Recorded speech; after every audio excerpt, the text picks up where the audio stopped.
And the big update coming in from London. Keir Starmer has now taken over officially as the British Prime Minister. He is at his new residence, 10 Downing Street. Starmer was seen going ahead and also addressing the media soon after he made his way there to 10 Downing Street amid huge crowds who gathered there to cheer him on. Their mandate is what's brought him now to 10 Downing Street. Let's play out for you what Sir Keir Starmer had to say, where he's spoken about what really the Labour Party's work is going to look like for the United Kingdom.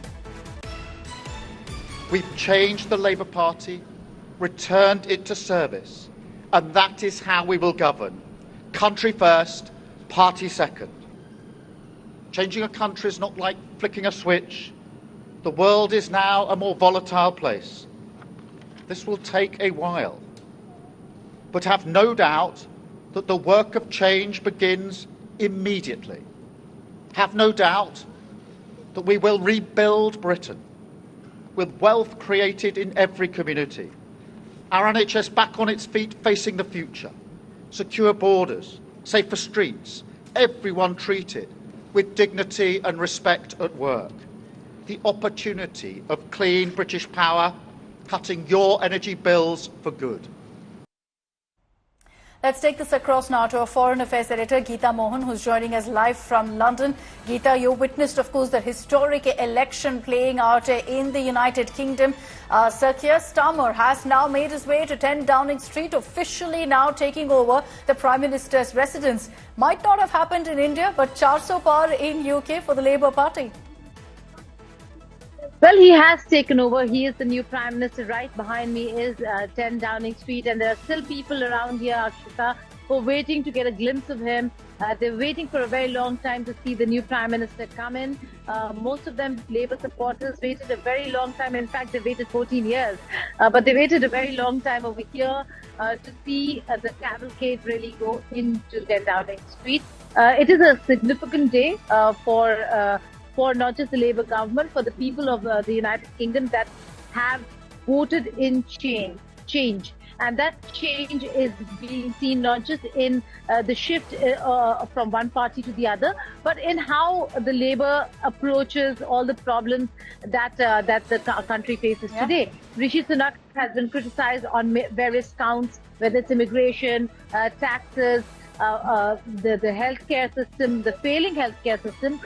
Keir Starmer over here is going to look at all those challenges, maybe from a different approach. So a lot of people over here in celebratory mood, and they have been waiting outside 10 Downing just to get a glimpse and just to get a word of what's really going to happen. So all of them over here celebrating this very bit, Anshita. You know, it's a mandate for change very clearly. And Geeta, I request you to stay on with me because we're also going to talk about what this means for India. But just to sum up what we've seen in the last few hours, why do we refer to this as a historic election? It's a vote for change, but a vote also that's translated to a vote for the Labour Party and their reforms, all that they've promised. The new Prime Minister is the man you see on your screens there with his wife, Sir Keir Starmer. He's been appointed by King Charles to lead the country for the next 5 years after a sweeping 400-plus mandate for him. He visited Buckingham Palace, and those are the numbers on your screens there. Almost completely done. Out of the 650 seats, 648 are out, 412 going for the Labour Party. And that itself tells you what the election story has been in the UK. There's been a lot of talk about many parts of the Europe going the way of the right. In the UK, it's gone the way of the left. The 4th of July night, as the counting began, stretching to 5th July morning, it turned out to be an astonishing result. Beyond the stupendous scale of Labour's overall victory, it was a night of shock results, big swings and unexpected upsets. The incumbent UK Prime Minister won from the Richmond constituency but lost his job at 10 Downing Street. To the country, I would like to say first and foremost, I am sorry. I have given this job my all. Sir Keir Starmer moves on from being the leader of opposition to the top job in the House of Commons with a stunning victory of scoring 400-plus seats.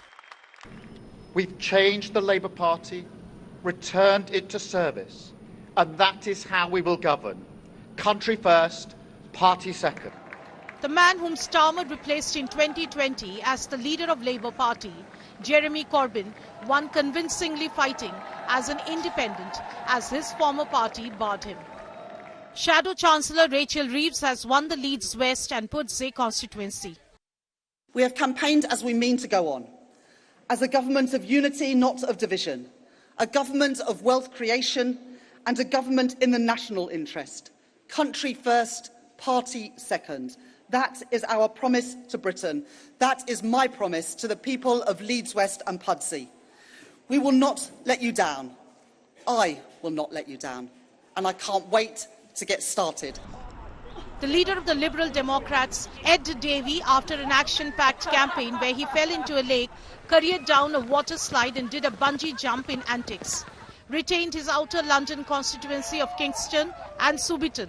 His party has achieved its best ever result at 70+ seats. Tonight the Liberal Democrats are on for our best result for over a century, and I'm really proud that our party has fought so positively during this campaign, particularly putting the reforming and fixing the crisis in our health and care system right at the forefront. And the many Liberal Democrat MPs who are being elected tonight are going to continue to fight to sort out health and care so the people of our great country can get the health and care they deserve.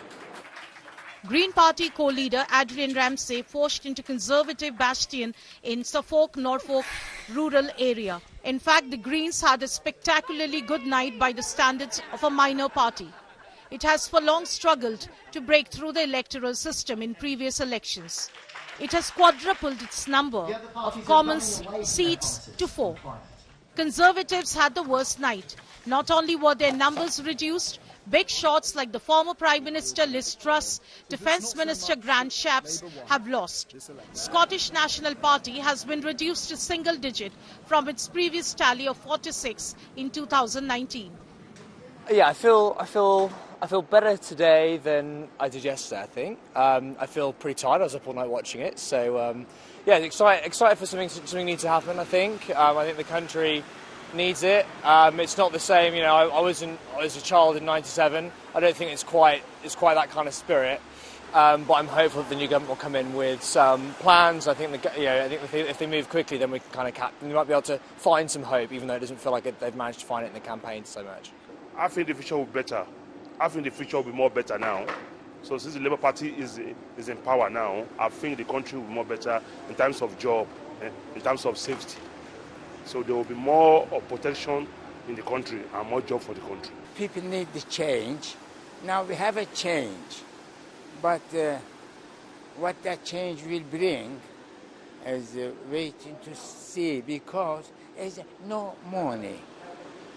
Without the money, no growth. Without the growth, you cannot